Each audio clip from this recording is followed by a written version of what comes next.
वाशिम शहरात नगरपालिकेच्या अंतर्गत जे लोकनाट्याची इमारत आहे, मागील 11 वर्षापासून या इमारतीचं काम सुरू आहे। मागील 11 वर्षापासून ही इमारतीचं काम 3 वेळा बंद अवस्थेत होतं, मात्र वारंवार लोककलावंतांच्या आणि इतर नागरिकांच्या मागणीनुसार हे इमारत उभारणी करण्यात येते। मात्र मागील अनेक वेळा या इमारतीचे तोडफोड होऊन अनेक वस्तूही चोरी गेल्या होत्या।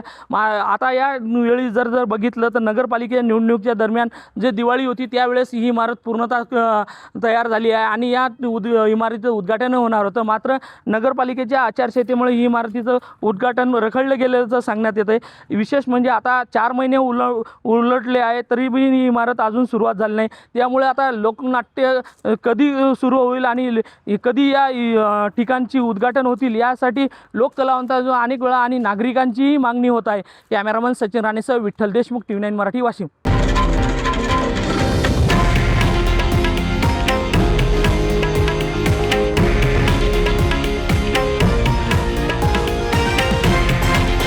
हे आहे देशातील नंबर 1 न्यूज नेटवर्क आणि आपण पाहत आहात TV9 मराठी, एकमेव।